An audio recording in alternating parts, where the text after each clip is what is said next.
Hey y'all, welcome to Petty and Friends, where we use humor to break down barriers so that we can talk about real life situations and find real life solutions.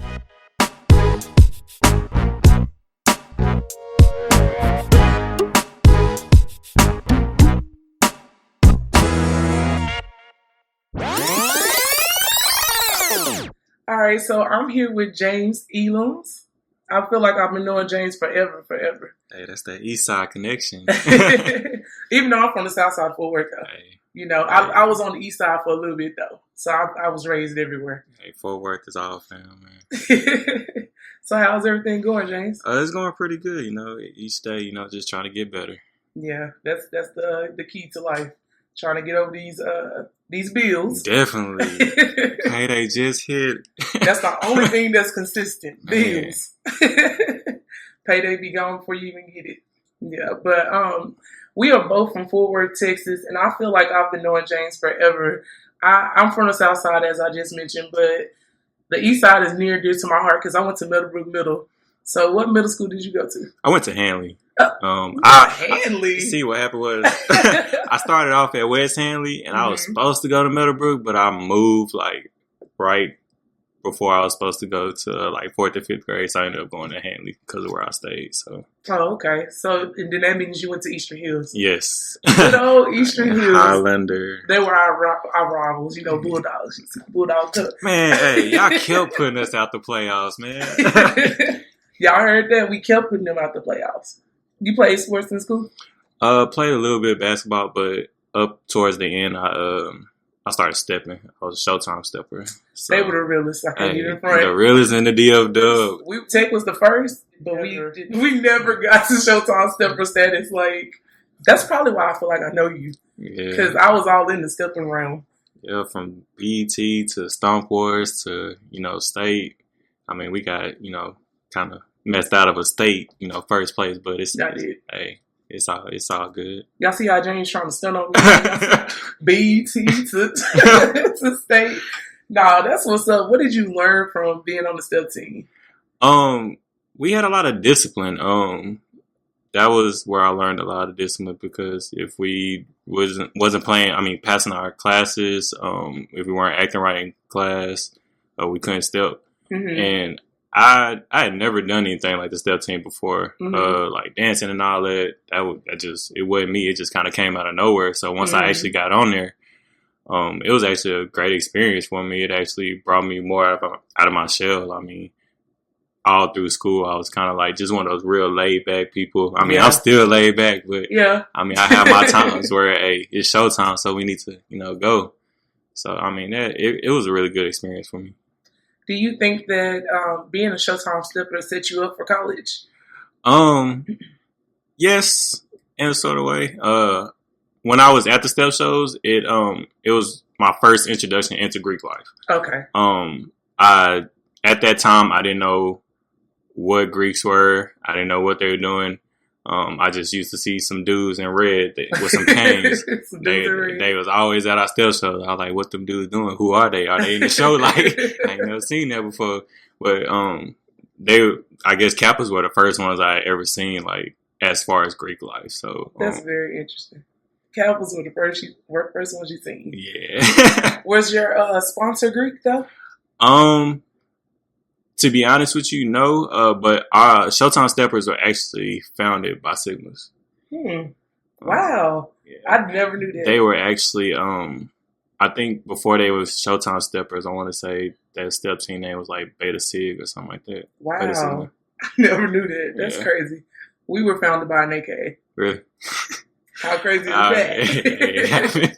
And I didn't know a lot because once I actually got into college, I helped BSA with their high school step show because that was one of the things I liked because I was actually in a high school step show. Mm-hmm. And when I saw, I was showing them different steps that I knew, and the people that are already in college before me, they was like, "Hey, that's an alpha step. Hey, that's a kappa step." And I was like, what you mean? It's our step. Right? So once I think they showed me some on YouTube and they were like, yeah, see, this is a step right here. And they put out them receipts. Yeah. So I was like, oh. So needless to say, I never did those steps anymore. That's hilarious. Boy, they pulled out the receipts on James. Like, don't do that here. Don't be stepping. Don't do Yeah, I had to give up stepping, man. that. Do you feel like being at Eastern Hills really set you up for school? Like, did you feel educationally set up or ready for college? To be honest with you, no. Just because of the state that Fort Worth ISD is in, it doesn't really well, back in my day, it didn't really set you up for college. Even after my graduating class, fewer and fewer students went to actual colleges. A lot of people started going to junior colleges, TCC community colleges, which isn't bad. But even those, I mean, the numbers just started going down to where kids just weren't going to school anymore. I was like top 10% and all that, but I honestly got by without having to do homework, without having to do, readings and stuff like that. So when I got into college, studying just wasn't in me. Right. All I knew was cramming. So worst advice ever. Yes, like freshman year was a struggle. Like I think I came out with a 2.0 that first semester. I was like, whew. What am I doing wrong? Barely made it. And that next semester, it was an uphill battle for the rest of my college experience. I feel like Fort Worth ISD, if you're an athlete, you are pretty much put on a pedestal. I played sports my whole life. So I got to high school, was on varsity my freshman year and stuff like that. So it was kind of like they allowed me to do whatever. But I still applied myself, but I still don't feel like Fort Worth ISD helped us get prepared. Very true, because a lot of athletes are actually pushed through because your teachers are coaches. So, right. Exactly. I mean, you really don't have to know much. I mean, like football players, you can tell they were pushed through because they couldn't pass the state test, like the tax and toss or whatever we took. But they passing their grades in class once them report cards come through. So they giving them 70 so they don't have to justify it. But everybody was just pretty much pushed through. My coach was actually our economics teacher, and he was hard as hell. I think that was the hardest class I ever took in high school, was his class. He didn't care. He was like, y'all gonna pass this class. He tested us a lot. So we had a test like every week. Yeah. I kind of thank him for doing that to me because that kind of helped me get ready for college as well. But I definitely was not ready. I wasn't ready for the workload or like balancing like life, work, and school. I feel like that's the thing that gets us a lot. So when you went to college, did you have to work a lot? Yeah, I actually worked 2 jobs all the way up until probably my junior year of college. And I actually went straight, like, I was taking classes like fall, winter, spring, summer. So I did year that. Round. Yeah, I went to school year round pretty much up until my junior year just because not only did I have to play catch up, I was trying to stay on track too. So I didn't want to fall too far behind. Yeah, trying to keep up and trying to make sure that you adjust the correct way. With doing all that, and then like I said, I was working 2 jobs. I was mainly doing like childcare plus working at the stadium, AT&T Stadium. So if I wasn't at the stadium, I was doing something with that. At Jerry's World. Yep. I try to get hired there. They won't hire me. Yeah. I just want to work just because it's Jerry. I did the simplest thing. I was with tours. I was with tour operations. I stood in different spots in the stadium and told people about my area. Oh. So I was part-time. I could set up my own schedule. I was good. Hey, that's good. That's always good. True. What was your deciding factor that made you want to go to school? I didn't like sitting at home. To be honest with you, I mean, where I come from, many people don't go to college. It's just not something that's really, seen often. So, but I was one of the dudes like, I don't like sitting at home. I got to stay active. I got to be doing something. So I was like, might as well, Did you get a backlash for going to college? Because where we're from, like, sometimes they feel like we selling out or you get backlash. I got a little backlash, just because, like you said, that's where we come from. But I slowly, started pushing those people, out of my life just because where they was going, I just wasn't trying to head that way no more. I mean, Yeah. we all ran together. We had our fun. But, at some point in time, it's time to grow up. I can't sit around and do the same thing I'm doing all my life. So, I just wanted different. I wanted more for my future and, possibly for my family future when I grow up. So, speaking of family and future, what defines your legacy? Like, what is going to be that one defining moment that says you made it? When my name is somewhere in the history book, like I have plans of, doing great things. I actually want to, do so many things for the Fort Worth community that, I want to be Mr. Fort Worth. Like, own so many establishments, set up so many things to where, they like, that's Mr. Fort Worth. Like, we need to work together. Yeah. That's what's up, man. It's always good to give back and like really always remember where you came from, because I know from where we're from, people leave. They don't come back. They just like, once they make it, they're like, oh, I made it, you're beneath me type of thing. Also, like, they step on people to get to where they're going. So what do you think about the crab in the barrel mentality? Do you think it's alive and well, or do you think that it's dying down? I feel like it's very alive and well. Just with, different aspects of everything. I know many people in the city that's trying to be aspiring rappers and stuff like that. Mm-hmm. But if you look amongst the Fort Worth community, not too many people are trying to come together, make their own sound as a city. Right. People are, moving out to other cities, trying to ride their wave and stuff like that. Yeah. I mean, we have enough support in the city to where Fort Worth could be one of those cities where, hey, we got, our own style of music right here. Yeah. But, everybody want to go to ATL, New York, stuff like that. It's like, nobody supports each other. Or they get on and say they're from somewhere else. Definitely. Because Kurt Franklin is definitely, this man says he's from Dallas. Yeah, I mean. Went to OD White. And I hate when people say Fort Worth and Dallas are the same thing. We're not. It's like, hey. Those fighting words, man. They are fighting words, like DFW Metroplex. Man, I'll be telling you, I was like, man, Fort Worth and Dallas don't even touch. Right, it's a whole couple of cities in between Fort Worth and Dallas. But people don't understand that, so. When we go out, whenever I go out of town, I have to say, I'm from Fort Worth. It's near Dallas, but Fort Worth. And you're like, oh, so Dallas? No. No. Oh, so it's not the same, y'all. Speaking of music, do you feel like our music is influencing our youth today? Definitely. Even when I'm in class, like the students what they listen to, you can see how it just shapes their mindset. Mm-hmm. Even when I'm trying to listen to music with them, because when they doing their work, it's cool. I tell them they can listen to music. I don't mind. Mm-hmm. But when I start to listen to what they listening to, it's like, it just, music nowadays just doesn't make sense. It doesn't. And I hate it. Sometimes it's like, it's irritating. I mean, I can't talk too bad about it because, we had a lot of weird songs back in our day, but. We use full sentences, though. We did. Like, a lot of music nowadays, it just sounds like. So, I mean, I definitely don't understand it. I mean, I use for what it's used for. If it's turn up music, cool, play it. You can't play it too much. I mean, get it and go, small doses, but small doses. But these kids, I mean, it's literally dumbing down our kids. Yeah, and it's just sad.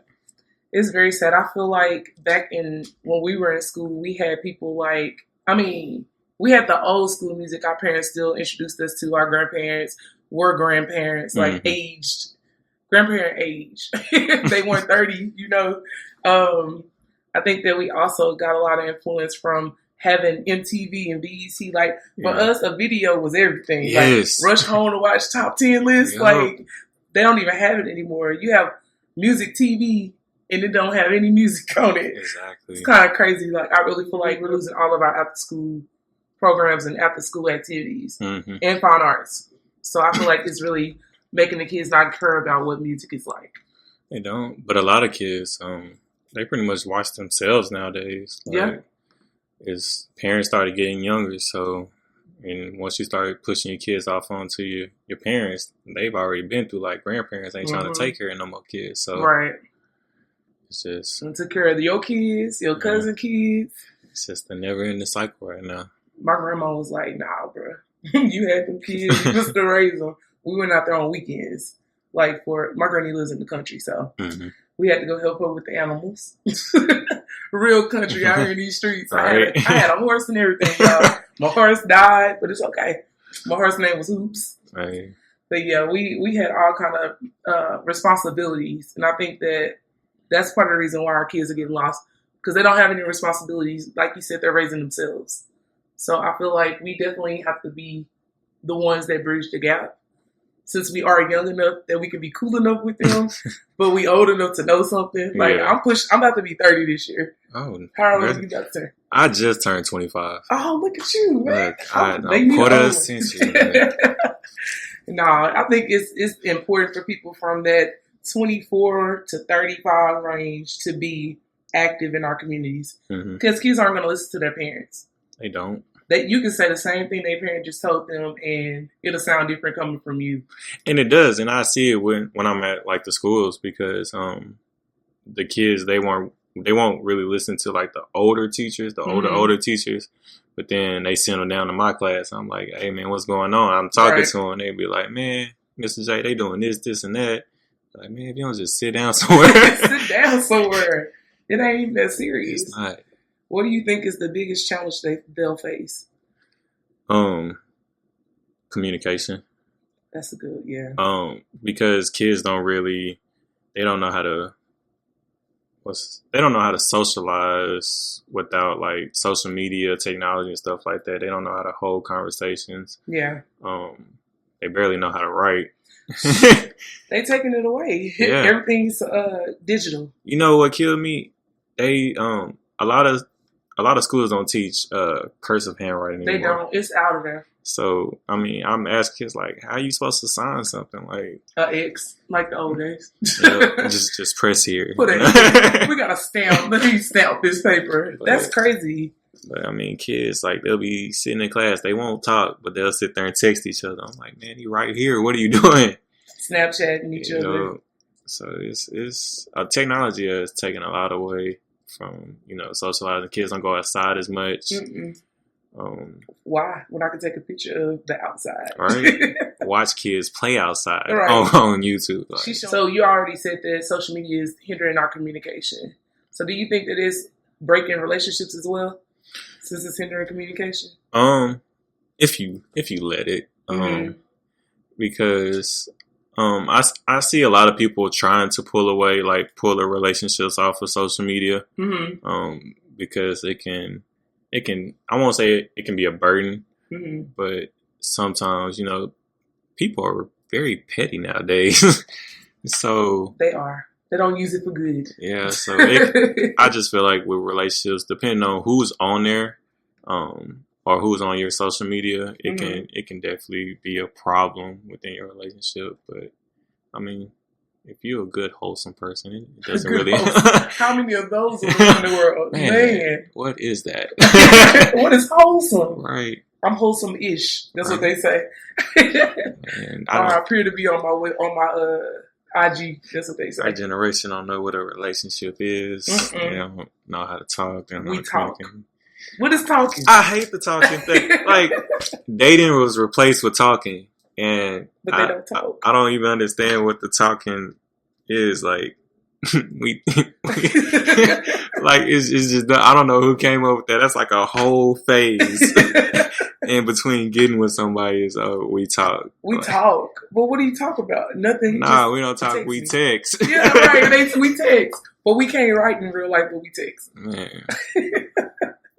That's hilarious, man. I feel like that's part of the problem with our student leaders on campus too. Like the fact that they only text and stay on social media, they don't know how to resolve issues together. Like I went up to UTA not too long ago and it was bad. Oh yeah. It's pretty bad, bro. I don't understand. Like the stuff I witnessed recently, I'm just like, oh. Yeah. Oh. We ain't gonna get into that. We're gonna leave that be because they wildin'. I ain't gonna even lie. They're wildin'. Like I was like talking to my frat brother. We were like, we're gonna go up there and talk to them. But I don't know if that's gonna work.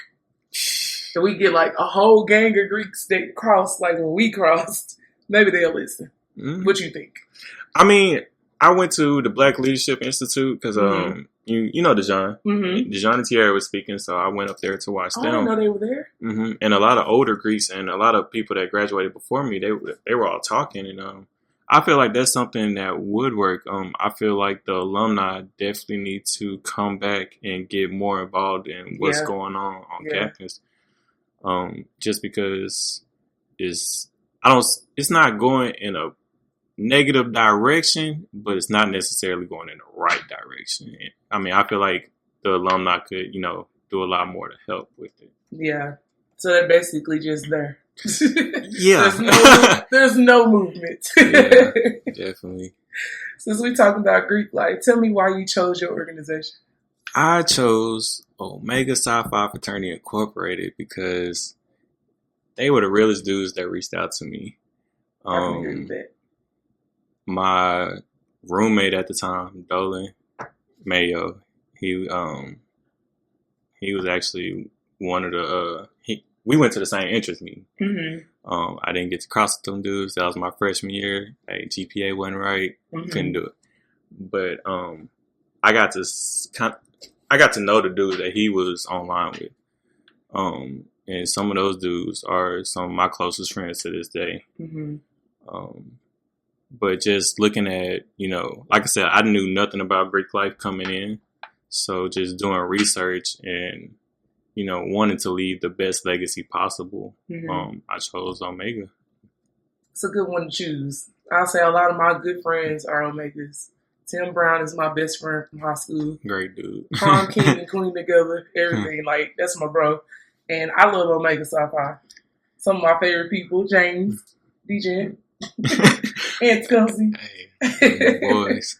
They are best, man. Y'all, I will say this about the Omegas at UTA. Like, I think that y'all make it a point to be real for real. That's why I can agree with that. Hey, they are themselves 100% of the time. Like, and gonna be consistent with it. Consistent. I've never seen a day where they're not like, I mean, they may not be happy all the time, but they always just cool, chill, lay back. When it's time to turn up, they turn up. I'm going to step back and let them have it. I'm not going to say everything is right, but hey, I'm with it 100% of the time. They know how to be social. Yeah. They know how to get work done too. Like, I feel like you got the Omega Man side and the Q Dog side. Definitely got it. Hey. You look definitely got both. You got it. There's definitely a difference. It's all about balance. It's all about balance. So, what did you end up graduating from UTA with? I graduated with a bachelor's in arts and criminal justice. Okay. Criminology and criminal justice. What's the ultimate goal? Ultimate goal right now is federal law enforcement. It is definitely a journey, long process, but I feel like I will eventually get there. Right now, I'm just more so giving back to the community with everything that I do.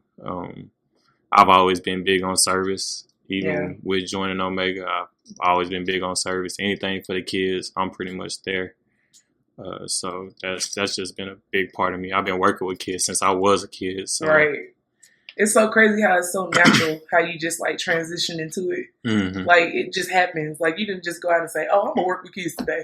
It just like naturally happened. Because I'm the same way. I worked with a YMCA before, and the Boys and Girls Club. Then they'll turn into being a nanny. Like, it's crazy. Like, you transition all kinds of ways.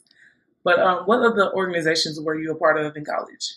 I was with BSA. Mm-hmm. BSA was my favorite organization. Mm-hmm. It was one of the first organizations I joined. And I didn't even know what was going on. Me and Dolan happened to be walking past the Rosebud one day, and I just saw a lot of people. Like, it was a lot of people in there. Is like, it free food? No, it wasn't even food. I was just like, hey. And then we saw, like, some girls going in there. I was like, hey, where they going? That's me. So, then we saw the exec board standing on the stage, and we was like, oh, hey, they kind of cute. Let's roll in here real quick. Ever since then, I was a part of BSA. I want to say Kendra, Tierra, Michelin, all those people that was around those, they really killed me out of trouble because I ain't gonna lie, I ran into some trouble like second week of school. Bro was already about to get kicked off campus. Had to go downstairs, plead my case, came back. I was disciplinary probation, but BSA, those events that I was in, definitely helping with them, definitely kept me, busy and, just staying out of shit. Kept them out of trouble. Kept them out of trouble. So, would you say that every student needs to be active on campus? In something. I feel like you should join something. Definitely make the best of your college experience. It's the people that you meet in these organizations can, help you later on in life. You become friends with people that, y'all just become, real good friends. Like, networking is a great aspect of college. Absolutely. Everybody knows something. Everybody is the plug for something. So that's true. I mean, you never know what a person can do for you. And I'm not saying just meet a person just because of what they can do. It's just great to have those people that can do for you later on in life. Yeah. So who are some other influential people that you met in college? Maybe on the administrative side. Administrative side, Dr. I think he's Dr. I heard of Alan Sachs. Yes. Everybody took Alan Sachs. That guy. I was scared when I was taking this class because I took this class for a summer session, and we didn't really have work. Mm-hmm. It was no papers. We could take notes, but it's like, what are we taking notes over? Because all he did was talk about life. That's coolest old dude in the world. Mm-hmm. And he has like so many things like named after him on campus. Dude has so many stories. I heard about the story where he climbed up on the flagpole and took down, I think it was like a Confederate flag or something like that. Yeah. Like, dude was wild, but he's like one of the greatest teachers ever. And he was, a very influential teacher. I also took Robert Bean. He was a great teacher. Another teacher, I forget his first name, but it was Williams. What did he teach? It was a history class. I probably took him too. His first name forgets me, but he was that was in the younger years. Yeah. Oh no, this is a lot of drinking back then. So. It was a lost some memories, man. Yeah, Alan Sachs is dope, though. Yeah, that man. He's the. I feel like he really shows you that college is about more than the class. Mm-hmm. Like, he wants you to get something out of that interaction, or that, like, you're gonna have some kind of transfer with him. Definitely. If you ever meet him, he's gonna drop some dimes on you, drop some gold nuggets on you. That's just a great dude to just sit and talk to. He's experienced so much, the things that he knows and the stuff that he does. Like, that's a great dude to talk to. He's crazy too, so it's always good to have a little crazy element in there. That man is hilarious. What do you think you need to do here going forward in order to make your next move? Like, what's the most challenging thing that you're going to do right now? Me is staying focused and keeping your stress levels down. Mm-hmm. Sometimes I'll get to the point where I'm doing so many things and I won't stop and take a break. I just keep pushing through, even, whether it's with, school, life, work, or family. I'm just taking it all and I'm never sitting back to, take a breath, relax, reflect. Mm-hmm. You definitely have to do that to keep a good mind. So, absolutely. Sometimes it'll hit me, it'll bring me down for a minute, but once I'm over it, I'm back, back running. But you definitely gotta, watch your stress levels because it can affect your health. It's hit me at one point, took me out for a minute, but you never really down and out. So, do you think that challenge was the bad habits you needed to break when you first came to college? Like, is there something that you carry with you from just life in general? Yeah, just because that's always been me. I've never really been one to really just talk about my problems or what I was going through. I always kept it all bottled in. Mm-hmm. So, that's not good for anybody. So, I guess I was always able to be that person for somebody else, but of course can't do it for myself. So, it's still an ongoing challenge that you got to work through. But that's something that I wish I would have told myself as I was younger. Learn how to let something go. So, how do you release now? I find random stuff to do. Sometimes I'll go to the lake or something like that. Most times, if you ever watch me on Snapchat and I'm just driving, I'm really just driving and listening to music because that's just a way to kind of ease my mind. Mm-hmm. I'll do that from time to time, or I do a lot of stuff by myself. I go out to eat by myself, go watch movies or something by myself. It's important. It's important. You gotta take a break from reality, man. Just sit back, take a couple hours, go do something random, and then then you can come back with a clear mind. Yeah. What is James' favorite song right now? Ooh. I know that's a hard one. Because you're a music lover like me, so I know. Man. Favorite song. Or you can say album. It's okay. Okay. Album probably easy. I ain't gonna lie, that Big Sean album was pretty dope to me. Yeah. Big Sean album. I'm gonna give you top 3 then, because I know it's hard. You can do top 3. Big Sean, Bruno Mars had a pretty good album. And who I'm gonna get a third one to? Migos had a pretty decent album. That was a good album. They shocked the world, I think. Yeah, and it took me a couple of times listening to it, but I was like, hey, they got some bangers on there. I ain't gonna lie. Yeah, they do. They do. I think that it's cool when you have artists that really chase a feeling versus trying to chase that sound that's happening right now.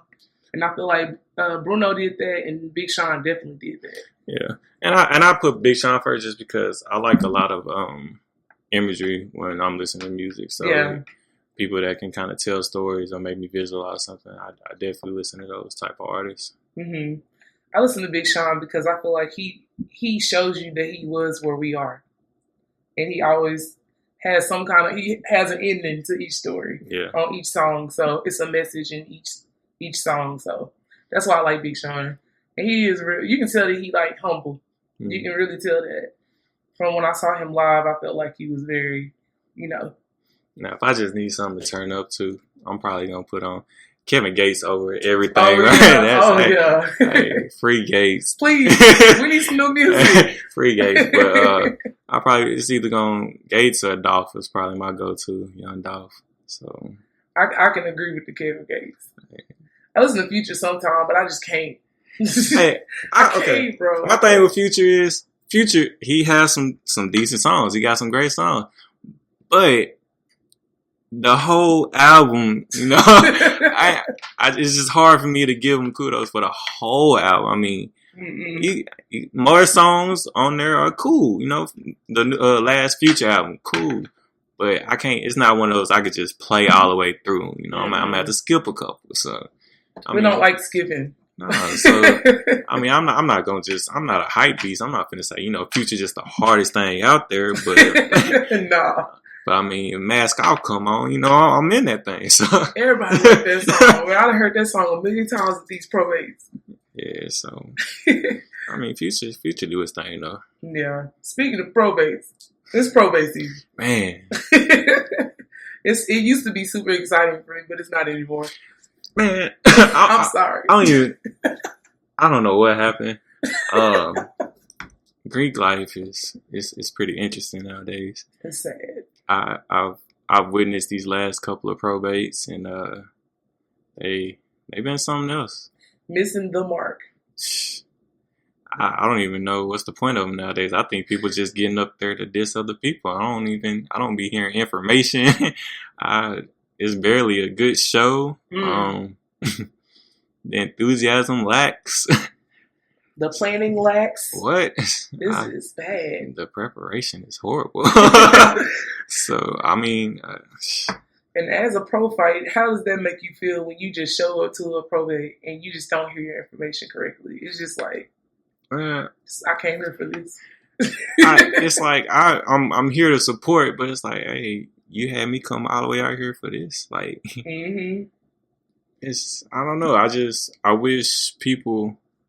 I don't think people take it. I won't say they won't take it as serious because everybody gets. I mean, that probate is a great feeling, and that's for some people you only get one. Shout out to Martin. you only get one probate, so you want to make it the best thing ever. Yeah. But you know, it doesn't reflect on stage or wherever you probate at. So I don't know. Do you feel like Greek life is declining, like as a whole in numbers, all of that? It is, and I've actually talked to some non-Greek people, and I ask people, what steers them away from Greek life, and they don't feel like Greeks support them as non-Greeks, Yep. which is a valid point. Greeks will go to Greek events, but they won't, go to an NAACP event or a COB or something like that. Which they barely go to Greek events. Yeah, and I instilled that into my neos. I said, hey man, go out there and support everybody. Even non-Greeks. How do you think you're supposed to recruit and Absolutely. people are supposed to, be a part of your organization if y'all not even, clicking with them? Like, that's what they don't do. Recruiting is a lost art. Oh yeah, because everybody feels like, oh, you got to come to me. I'm not saying I'm finna beg you to join my organization, but you definitely have to get out there and be like, hey man, take a look at this. Maybe, this may be something for you. Everybody got to get out their high horse. Everybody in the Divine Nine has low numbers. Well, absolutely. Well, some more than others, but, everybody could use more people. Especially at UTA, we had that rule where you got to have so many to be active, and everybody is definitely not meeting that standard. And just being at UTA, our Black community is so small. Mm-hmm. So, but we're still held to the same standards as everybody else. So you have to get out there. You have to recruit. You have to be visible. You have to make your organization shine so people want to be a part of it. Yeah, socially and academically. Definitely. Because I feel like everybody wants to be seen, but nobody wants to be heard. And the recruitment part of your organization is key to making it live. Mm-hmm. I don't understand where they came from, where they have to come to you. Like, it's not Meet the Greeks. They come to you during Meet the Greeks. Yeah. But I don't understand why people don't feel like they need to recruit when you need them more than they need you. Mm-hmm. I got off that. Off that real quick. Because a lot of people, even before I got into my organization, before I was on the Greek side, I could already see it that people were just like, oh, you got to seek me. I ain't finna, seek y'all. It's like, that's what steered me away, steered me the way I went. So I was inclined to the people that reached out to me that, that I was cool with. So those are the people that took me in. Yeah. And that's everything when you're a freshman or a sophomore, being embraced by someone that has quote unquote status. You know what I'm saying? Like the status that's killing everybody. But having somebody like that that's in a leadership position show you some respect by acknowledging you, I feel like that is everything to a freshman or a sophomore. Just to know that somebody's looking out. So, Greeks, get your life together. Man, we're going to die out in about 10 years, guys. Hey. It's real, though, for real. Definitely. And that's worldwide.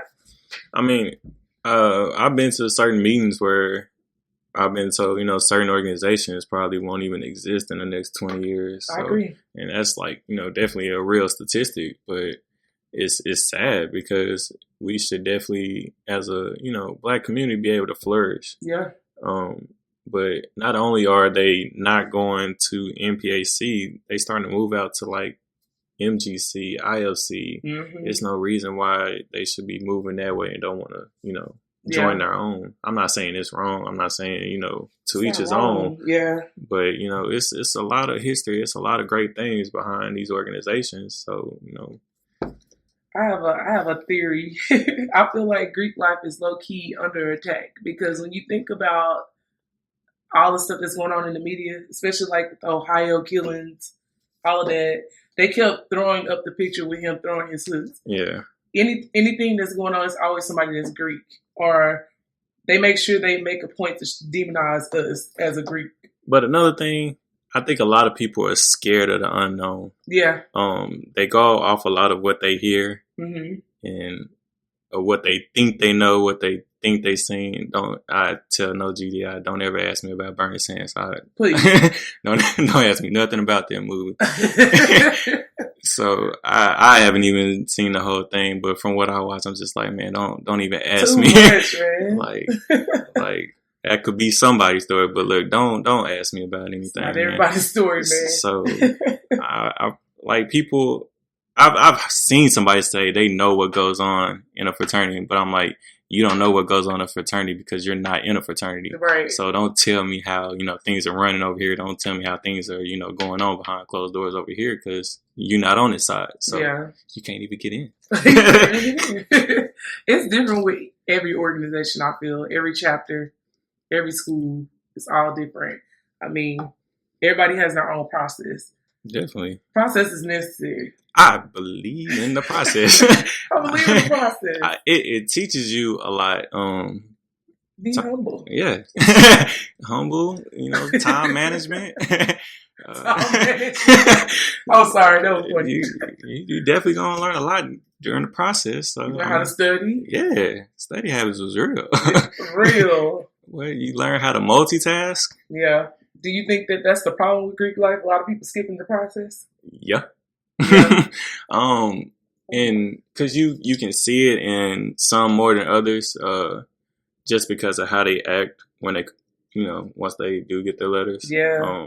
A lot of people aren't humble. A lot of people aren't social. Yeah. Weren't social until they got letters. Yeah. So, I mean, a lot of people change. A lot. And I'm not saying all change is bad, but a lot of people don't change for the good. Yeah. Definitely embrace your letters, but, be who you were before, you crossed. Because they're a part of you, not all of you. Yeah, so a lot of people forget where they came from or forget who they was. So. Yeah.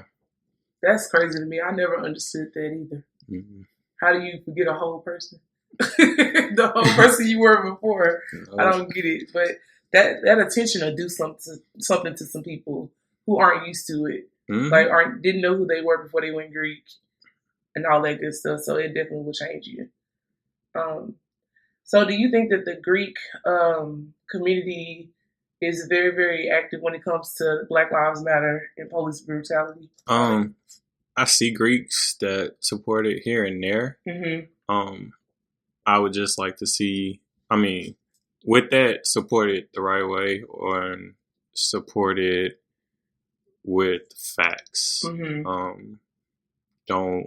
I hate people that use Facebook as a source of, news or, Facebook does not have facts. Definitely do your research on something. Definitely, know what you're talking about, know what you're protesting, know what what you're standing for when you go out and support these movements. Mm-hmm.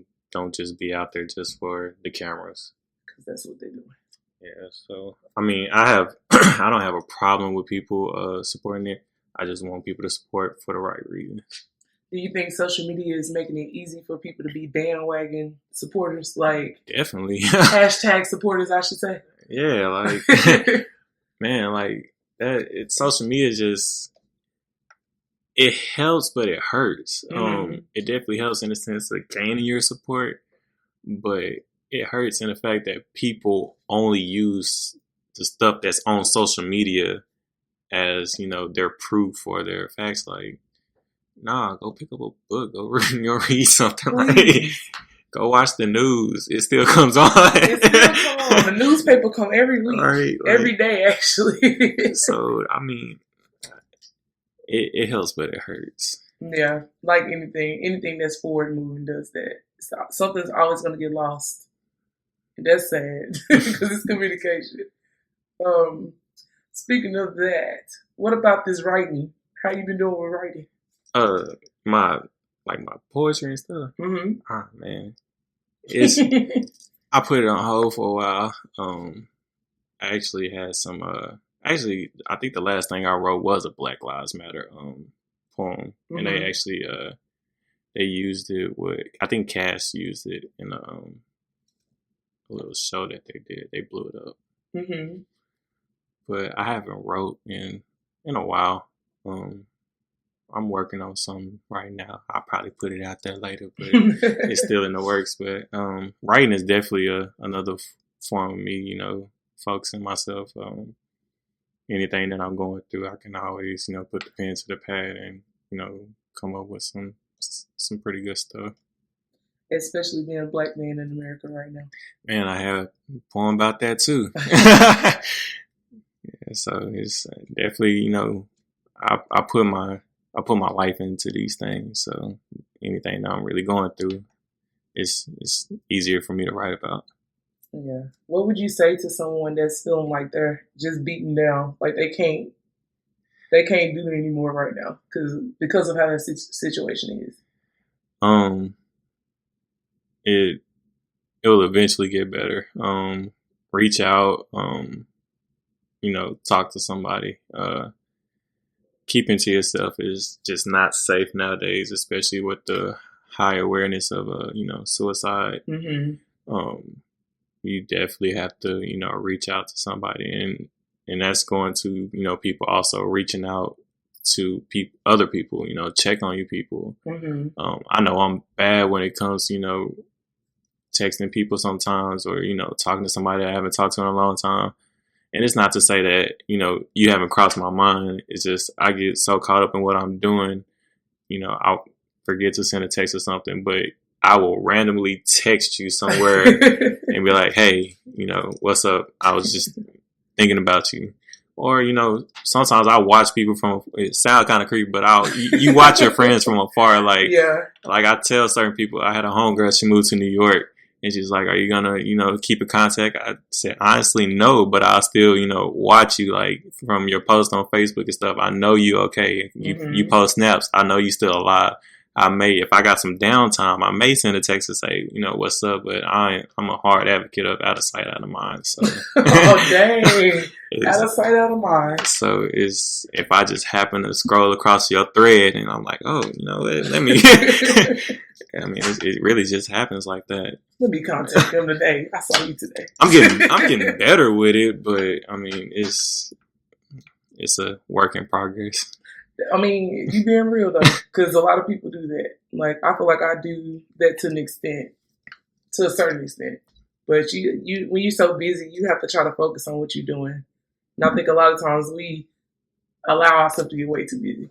Yeah, I know me. I'll take on a lot of stuff and have to sit back and rethink about what I'm doing. Don't ever overcommit yourself, man. That's easier said than done. Yeah. That's easier said than done. Do you feel like the circle that you hang around encourages you to do more just by seeing them win or seeing them lose, whichever way? I definitely encourage everybody around me. I support everybody around me. Whether you making shirts, you need your mixtape somewhere, I support my people full heart. I want to see everybody around me do good. Even if, I'm at a low point, I want to see other people do good because that's going to bring happiness, to me that I can't bring to myself right now. Right. So, me and the people that I'm really close with right now, we definitely uplift each other. We're always trying to make moves to, be successful in life. So that's really like a big thing to me is definitely keeping positive people, positive energy around you. It's something about the come up though. Like just watching somebody come from where they were to where they're trying to get, like seeing that inspires so many people. And I think that it's important for us to surround ourselves with go-getters.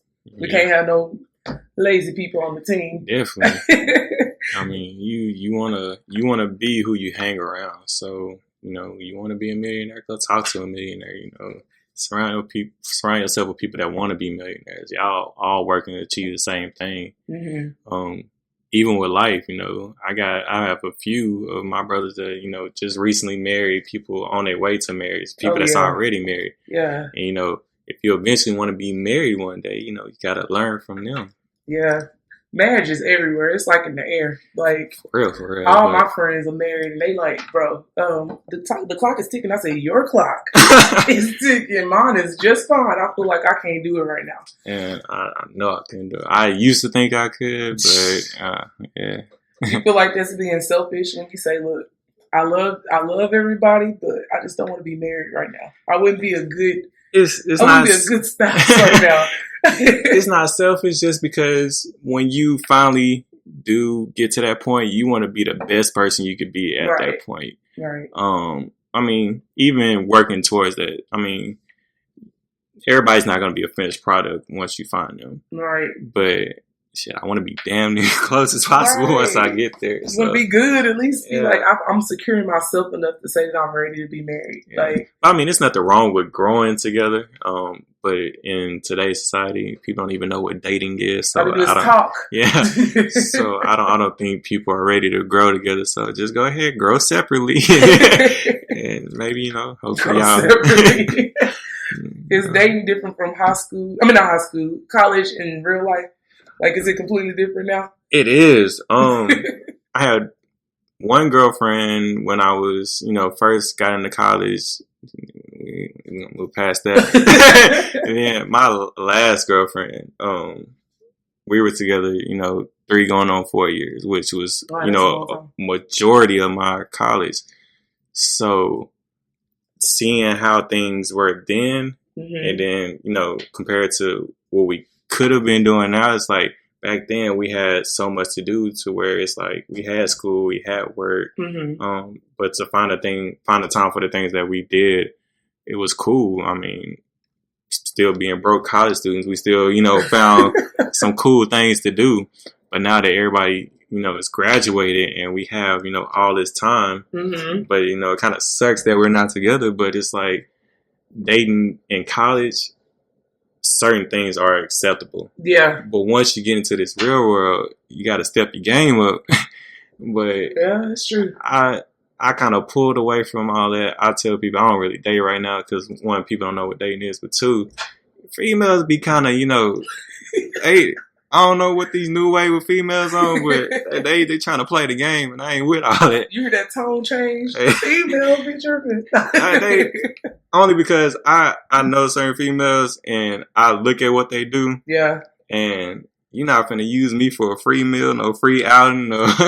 Hey, it ain't finna go down like that. That's why people be Netflix and chilling. They be like, girl, I got this Netflix account. You can come over.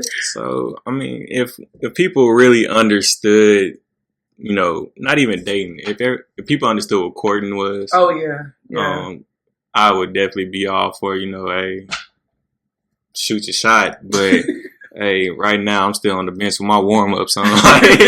I'm cold chilling. So. The wind breaking what shit. You mean? Yeah, not even after breakaways. I think a lot of girls have messed up the game, though, honestly, because I'm going to say we, just because I am a woman. I feel like we've allowed so much to happen so quickly that that's what's expected now. And then, so what is courting? Like, girls don't even know it exists. Like, one of my students told me today that chivalry is dead. I said, in your generation. Yeah, chivalry might be dead in 2017, but I think that it's still here. I do feel like there's a select few that are here if you allow them to do it. I mean, there's still some, good dudes out there. I ain't gonna lie. We still have dudes out there, not doing the total right thing. But, I mean, get you a good brother, good wholesome brother of Omega Psi Phi Fraternity. Oh, Lord. Wholesome Omega. See, that contradicts, right? Like, y'all, some of y'all wholesome, but it take time. Hey, everybody got to get out that phase. I was gonna say, hey, it's a certain phase. That Neo phase, stay away from Omega Psi Phi and Neo years. It's a certain phase. You just gotta wait. Yes, Neo years, you cannot be with an Omega. I'm not saying they do bad things. I'm just saying like they live. They just live. Let's say that they just be living. Just just from history has proven that you should probably wait. Y'all be wilder. Nah, so. I think that everybody shouldn't be in a relationship that Neo year because so many transitions, so much you go through, so many new people you meeting, like the exposure. I think more so very interesting because my Neo year hit me and hit him. Yeah, it hit me just because I was in a relationship at the time, and the biggest thing that was wearing on my relationship was the attention. Yeah, you couldn't control that. And I was also deep into nightlife at that time too. So those were 2 of the biggest factors. And female attention was at an all-time high. So it definitely didn't, play out too well. Once you put those letters on, it's crazy how once you put those letters on, it's like Like it just, you don't even have to do nothing. And it's not even just young females, old females. Like I walk in the store and they be like, "Oh, you Omega? Can you neck roll?" Like, ma'am, where is your daughter? I'll never be my mama, man. That's old head siblings be shooting their shot too. Like you gotta be careful. You gotta be like bro or frat. Give them one of the two. Because they know where they stand when you say bro or frat. It's a mess. Our centennial is coming up, and I'm like, oh, Lord. It's going to be crazy. Definitely. I wasn't in by the time our centennial was. Oh, you missed it. Yeah. It's all right. You here now. You still reaping the benefits. I'll be chilling though. I mean, I'll just be in the background, peeping. Old head Justin be cooking for y'all. Nah. You know what? Everybody got an old head to cook for. Nah, I'll be chilling. So you, Jay? I'll be chilling. I'll be chilling. We gonna end on a good note. Greek life has been good to both of us. It's been some bad times, but it's always some good times with it. Yeah. I'm so happy I got to meet James. I met you through BSA, right? I'm pretty sure. I think that's when we first met. But yes, we gonna end on a good note. Happy thoughts. Definitely. James is happy to be an Omega. Always. Always. All right, we signed out. That's hilarious.